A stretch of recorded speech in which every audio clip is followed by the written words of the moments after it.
Welcome to Bonn Park. I'm Sarah Geidlinger. And I'm Marshall Ward. And I'm David McPherson, author of Massey Hall, here to talk about my book. We're lucky today to be recording live from the Heffner Studio at the Kitchener Public Library. Welcome to Bonn Park. Welcome to Bonn Park. Welcome to Bonn Park. Welcome to Bonn Park. Welcome to Bonn Park.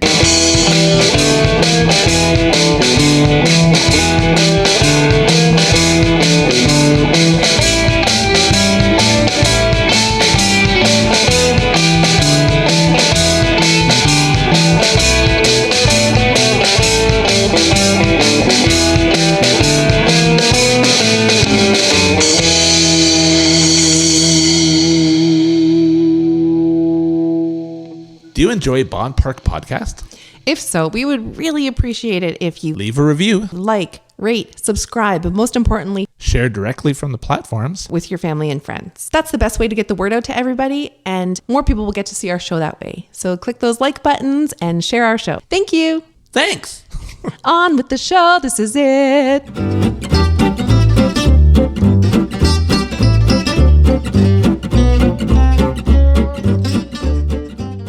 We are supported by Unique Dairy. Unique Dairy, that's E-W-E-Neek, was founded by the Mark Martin Dairy Sheep Farm in Drayton.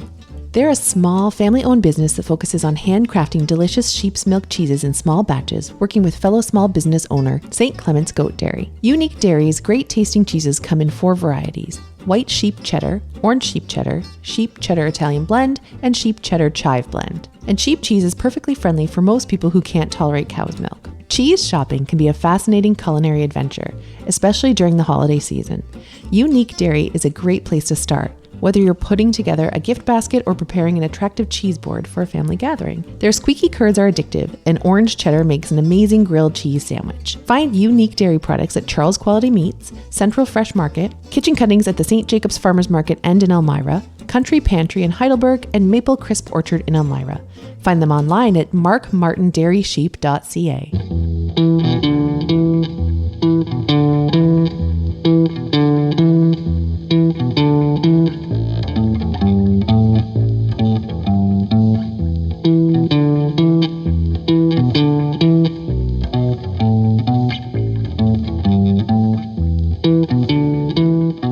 Okay, Dave McPherson, thank you so much for joining us today. Thanks for having me. You are our second repeat guest. I believe we've had Mike Farwell as a repeat guest, but you were on a Bonn Park episode number 33. And man, did that go by fast. Yeah, how many episodes are you up to now? 110, I think. Yeah. That's incredible. Congratulations. Thanks. Yeah.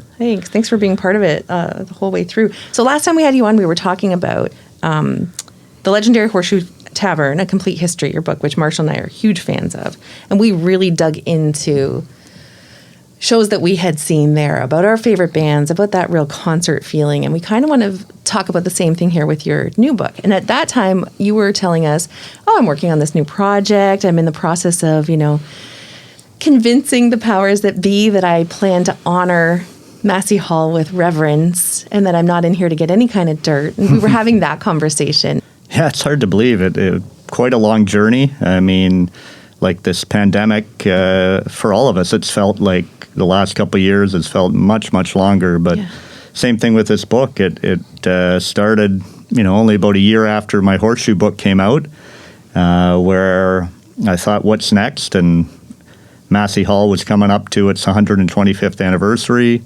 Another hall that I loved and had spent many incredible evenings in, and thought it would be amazing if I had the chance to help tell that story of this incredible history and its cultural significance to not just the city of Toronto, but to Canada. So once again, pitched it to my publisher, Dundurn Press, and they were all for it right away. And then same as I talked to you last time around with my last book, I'm all about, I wanted to make sure that I convinced, as you said, the powers that be, and in this case it was, the folks at Massey Hall, that, how I was going to tell this story and that I was the right person to be, have this job and this honor. And so I met with Dean Cameron, Unfortunately, he passed away about 3 years ago suddenly. So he never got to see. He was the president of and CEO of Massey Hall. But he was supportive from the start, along with some other folks at Massey, their communications manager, Mima, and at the time, Jesse Kumagai, who was their kind of director of programming, and he's now their president. And I just had to convince them, along with Dundurn, what my vision was for this project. And once they bought in, it was kind of full steam ahead. The story begins with Hart Massey in the sunset of his life giving a gift to Toronto. So let's start there. Yeah, I mean, Hart Massey was an industrialist, a philanthropist. For those that don't know, I mean, he kind of built up the Massey, which became Massey Ferguson, Massey Harris, the agricultural machinery, got a lot of patents and really expanded the business that his father had started. But as you said, yeah, he was kind of in the sunset years of his life. He was wanting to give back more and more. And so he had a vision for a new music hall, place for music in Toronto, because there wasn't a lot of big spaces for the community to gather. And this was his gift to Toronto, Massey Hall. Can you talk a bit about the emotional journey of, I've always wondered what it's like to hold that book in your hand for the first time. I guess you would see various electronic versions of it leading up and you know what the photos are going to look like. What's that like to, I don't know if it happens in isolation or where it happens exactly, but at some point that book lands in your hands, right? Oh, definitely. And yeah, like you said, throughout the process, I was working with the designer and getting layouts, and that was exciting in itself, just to suddenly see my words matched with the photos and how it was designed and laid out, and exciting. But yeah, there's nothing like that feeling as an author and writer when, you know, that box of books arrives. That's how it was for me when I got kind of my advanced author copies and opened them up, you know, with my family there. And it's just hard to describe because you're holding that, like you said, in your hand, and all the time and effort you put in, and then to hold the physical book is pretty special. And to think, hey, I did this, you know, along with a lot of help from so many people in support. So really meaningful. And when you work with a publisher like Dundurn, where you'd already published with them before, does the second time feel a lot like the first time, other than you know what's going to happen, but is it kind of like, oh yeah, I remember we're at this stage here and this step, and then sometimes there's probably something that requires a bit more work on your part, right?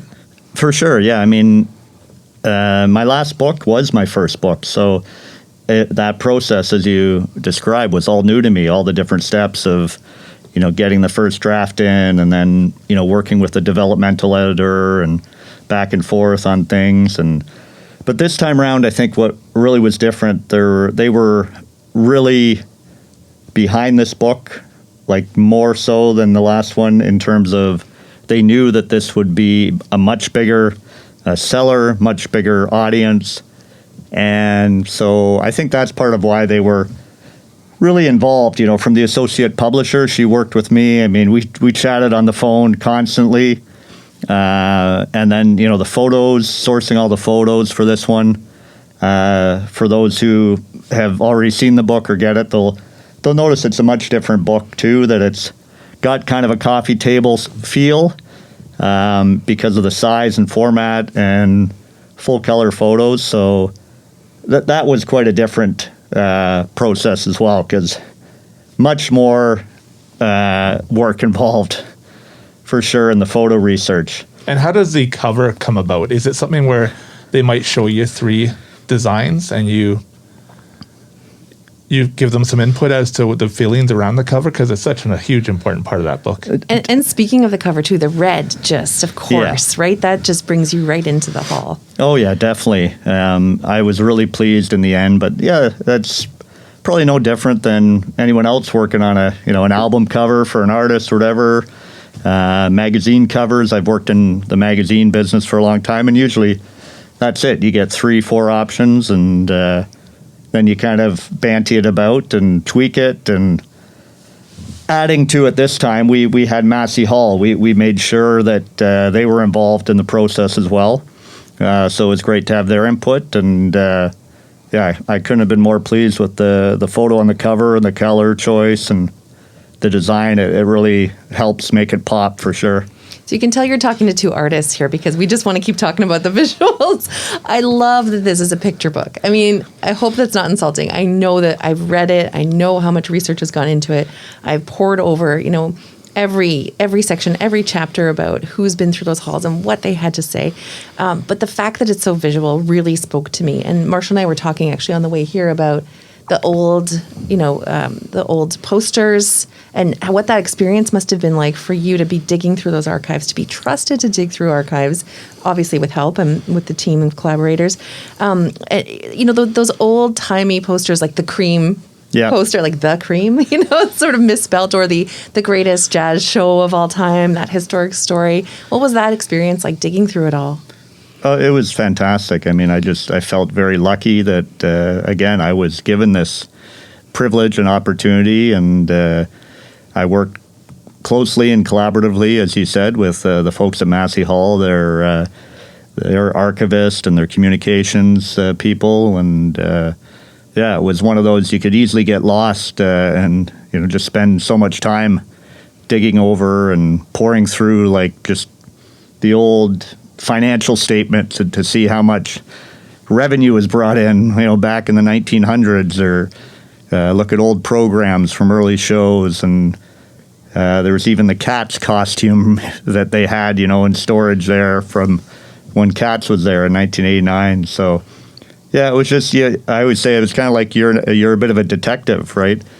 When you're investigating and researching topics like this, and it's easy to get kind of lost, and that's always my challenge, especially, for someone who has ADHD. It's kind of have to bring it back and focus, and because you can definitely just go off on tangents and get down into the minutia of something that really is not as important to the bigger story. But, definitely it was pretty amazing to have access to the archives and spend time looking through all that old material. I guess for me, and that's where a good editor really helps, and especially this time around, as I mentioned, I had both a developmental editor who kind of was the same one I worked with last time, but she helped with the structure and the chronology and everything, and those are things, again, too, as an artist and a creative person, I'm often not great at the, structure and logic and things, so I think the end result of the book certainly is so much better, thanks to, some of the people I worked with who kind of said, hey, this works better to kind of go decade by decade. And, that ended up in the result of how the final book turned out. And a perfect format for a coffee table book, because you can flip to a decade that you want to discuss, maybe? For sure. Dave, I was talking to my brother recently about how, so the Kitchener Memorial Auditorium recently turned 70 and Maple Leaf Gardens turned 90. And we were talking about how when you walk through the doors of the Kitchener Memorial Auditorium, the lobby is actually very impressive. That's an amazing space, right? Mm-hmm. And Maple Leaf Gardens actually has a very small lobby, right? And it isn't until you go through the turnstile do you really start to feel Maple Leaf Gardens and its presence, right? Whereas the Kitchener Odd, it's the lobby really that evokes all sorts of feelings when you walk through the door. When you think about Massey Hall, is there a certain part, a certain moment, or what do you think is the most powerful kind of experience of Massey Hall? I'm talking about the physical and the emotional that you feel. Yeah, well, I mean, I was just down there last week, for the 3 Gordon Lightfoot shows. I was there for 2 of the 3, and I think part of it, I mean, just seeing that sign lit up outside the hall, and now looking up at the refurbished hall and seeing Massey Music Hall in the original brick, right? And then the 3 red doors, for me, those are so iconic. So it's almost like the minute that those doors open and you step inside, you start to get those feelings and of, the spirits and everyone who has walked through those doors and played in there. It's pretty immediate, I guess, for me. right from the moment you walk in the lobby. I saw your post about revisiting the House of Gord recently for these shows, and then I was reminded, was taken back to Jan Arden's Forward, which is beautifully written. Jan talking about that experience of walking through the crowd anonymously, buying her own tickets from a scalper. Yeah. Fantastic story. Watching people coming and going from France. And you're reliving this whole experience, this thing that we've all done so many times before, driving to the city to go and see something special, going to that diner to grab something to eat if we're lucky enough to get a seat, having that experience of coming through those red doors. What was that like going back again after writing? Oh, I mean, it was that much more special. And I guess it's interesting you mentioned France because, the show I went to on Friday night, I went down with my 15-year-old son, and, he's a budding musician and loves music, really passionate about it. So it was pretty special to, share, this experience with him. And we ended up eating at France. So we got there early enough, and just on a side story, it was kind of funny. We sat at a booth near the front inside the doors, and there was an older couple sitting next to us. And I had a book I brought just sitting on the table, and she turns to me and says, "Oh, I wanted that book. It was all sold out at my local, Indigo in Stony Creek." And I mentioned I was the author, and she got all excited. And long story short, she paid me money that night and gave me her address, and I said I'd send her off a book, which I did earlier this week. I put it in the mail. So that's awesome. That was kind of fun. Don't you ever sit there and think, wow, I can't believe I'm the guy who wrote this book about Massey Hall? Like, why me? Canada has tons of incredible music writers, That's right? such a good question. Yeah. Oh, you hit it on the head. I mean, I do. I think about that every day often. I'm very humbled, and, it's the same thing with the Horseshoe book, right? I mean, I still recall having lunch, with the guys from the Horseshoe at the Rivoli, and, them telling me, like, how many times people over the years had come to them and wanting to write a book about the Horseshoe, and why, it was me. Well, I guess a lot of it, I mean, even Jeff Cohen said something, he's the owner of the Horseshoe, to my dad as we were coming back from an interview, saying, your son, he was the one he convinced us. And I think a lot of it is my approach. A bit I'm lucky too, but I have been writing about music for about 20 years or so. I've got to know a lot of contacts in the industry, and I think that's part of it. People see my passion and felt that, I do this hall justice, which I hope I did. When I think about the Centre and the Square, for example, the early 80s was an incredible time for the Centre and the Square. I had the privilege of seeing Johnny Cash in 1980. I wish I had seen Ozzy Osbourne in July of 81. And there were so many amazing bands. The Centre and the Square has an incredible history as well.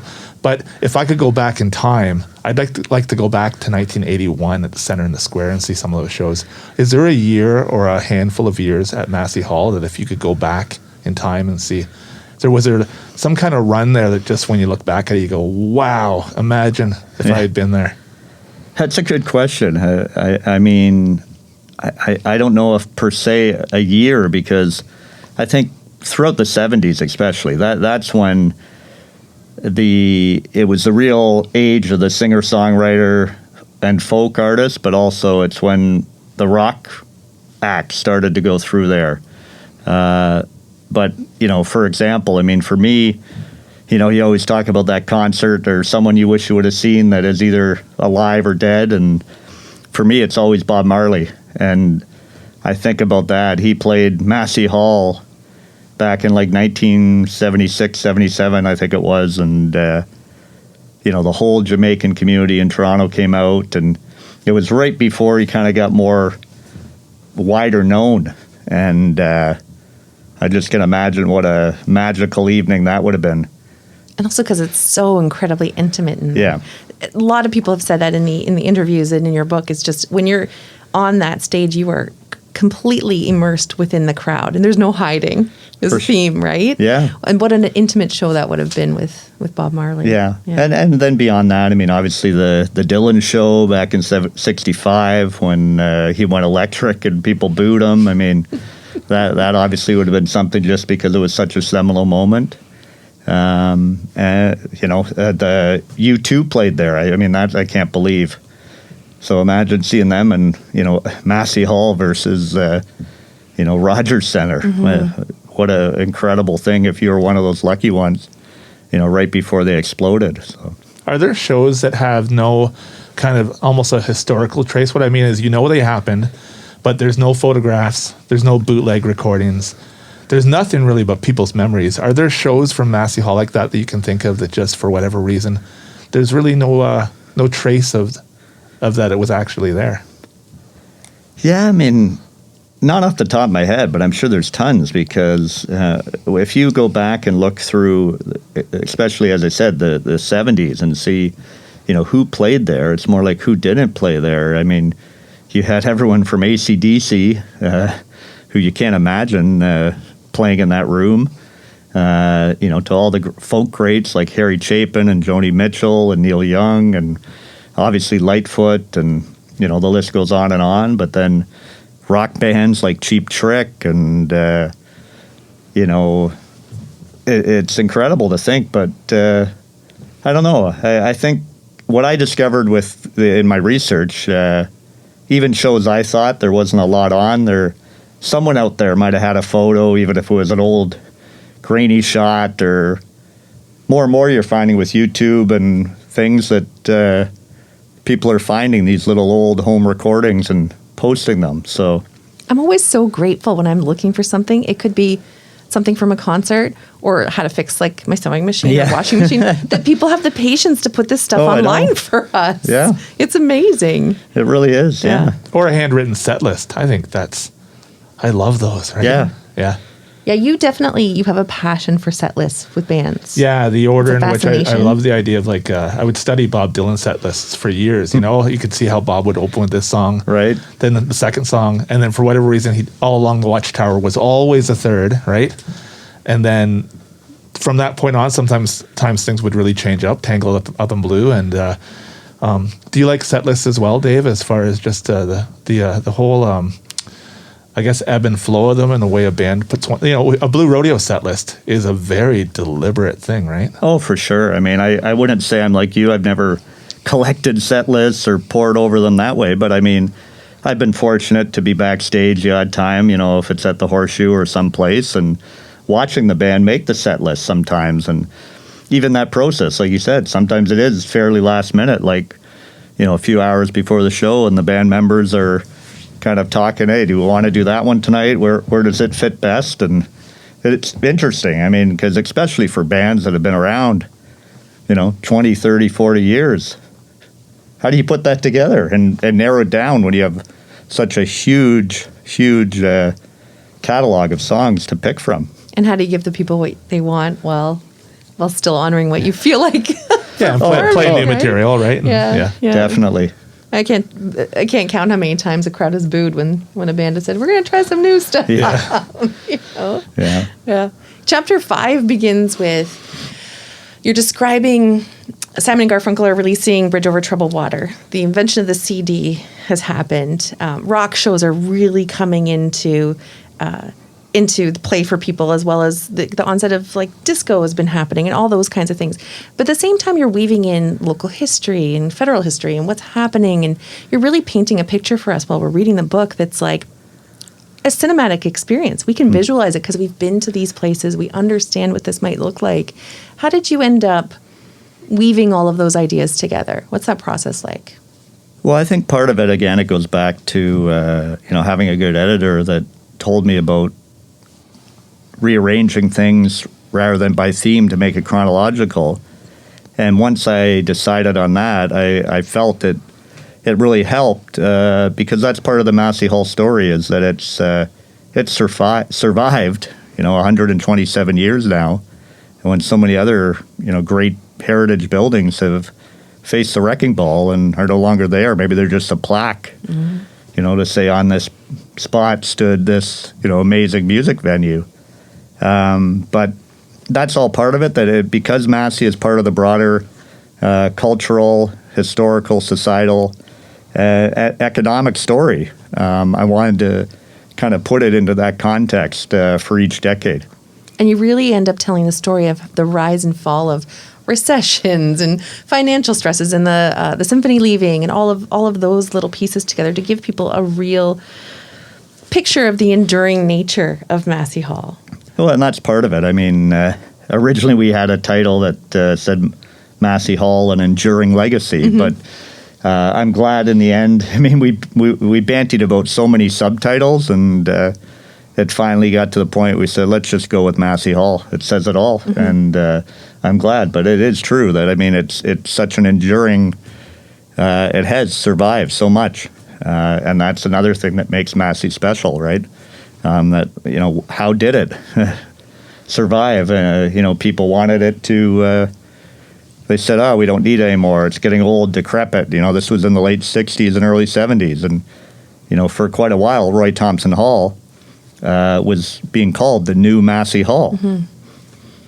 Dave, I write a weekly newspaper column for the Waterloo Chronicle, and I'm supposed to keep the stories local, right? When I wrote about Maple Leaf Gardens, my brother said to me, "Don't let those editors tell you that's not a local story. Anybody who lives in Kitchener-Waterloo has been touched by the gardens in some way." Is that kind of how you feel about Massey Hall, that this is, in our hearts, a local story? For sure. I mean, I know, I'm a journalist myself by trade, and, right, it's always about lead local, and you want to write local, and, beyond myself as an author, living locally and being born and raised here, you make a good point. I mean, some of the first concerts I saw were at Maple Leaf Gardens, in my high school years, whether it was Rush or Dire Straits or the Tragically Hip. And before that, I went to a lot of hockey games with my dad. So, yeah, definitely. Just living an hour and a half down the highway, I think so many people have made that trek to Massey Hall as well. That's what Sarah was saying on the drive over here. Yeah. Right, Sarah? Yeah, I was saying, it's our story as well, because that's the thing. Hopping in the car, having those tickets in hand for so long, not so much anymore. I mean, are you in a position where you can just get tickets at this point? Maybe we should talk after the recording. My kids are dying to see Mitski in March. Yeah. The last time I took them there, we went to see Miranda Sings. This is like a YouTube internet buffoon, who they adored. This was a few years back, obviously. But that's part of our entertainment is we're going into the city. Yeah. We're going to, explore, do all those fun things, and we're going to end up in Massey Hall, and this is going to, and I love that feeling. This might sound a little bit strange, but that feeling of having walked the city for the day, having eaten some great food, having experienced what we don't necessarily experience here, and by the time you do sit in that seat, you're tired and your bones need a rest. Yeah. Maybe I'm showing my age here, but you're ready to enjoy something that is going to be presented to you. One of my favorite shows at Massey Hall was Dinosaur Jr. I was maybe 18. It was a show that was just so loud and such a gorgeous, beautiful venue. But, we made that trek there, scraped our money together, got somebody's older brother to drive us, something like that. And it's part of our history. Definitely. Yeah. And that's what's really been pretty cool, again, with this book, much more than my last one, is because Massey Hall, not just a local story, as you said here, all the people that have a story of going there and seeing a favorite show. But, an example, my mom and friends of hers, I mean, she's in her early 80s, and she has all these friends that remember, going to see the symphony on a Sunday afternoon as a kid, or, maybe they were lucky enough to go see the Bob Dylan show in '65. But, that more and more, it's whether you lived in Toronto and don't anymore, or whether you never lived there, but you said you made the pilgrimage down there. I think I'm discovering everyone has a Massey Hall story. Mm-hmm. Dave, when Sarah asked you earlier about if it's different to go to Massey Hall now with a book under your arm that you wrote, it must be completely surreal. Yeah. But it also makes me wonder if, when you immerse yourself so incredibly deep for this condensed period of time, is there still a mystique to Massey Hall for you, or is there a part where you just completely feel like you've gone over every inch of it? Yeah, no, that's a good question. I mean, it's still feels a little surreal at times. Like, to use that probably cliched word, but I can't believe at times that I was the one who wrote this book, and that I walk into that hall now, and like you said, I'll be forever known. That's the guy that wrote the book at Massey Hall, and I feel very humbled and honored that I did that. And but the same token, I think with this recent revitalization, it's pretty spectacular. It's still ongoing because the Allied Music Center, the additional building, they still got some work to do on that. They have a recording studio in there and another smaller, more intimate stage. And so the story, there's still lots to tell in many ways. But, I tried to cover as much as I could in the book. But as always, it's like a film or anything else. Things are always left on the cutting room floor. There's so many more stories that, could be unearthed. And I think same like my last book, there's people who, like yourselves, you'll come up to me and, oh, did you hear this story, or did you? And that's the neat thing about it, that it's never ending in that sense.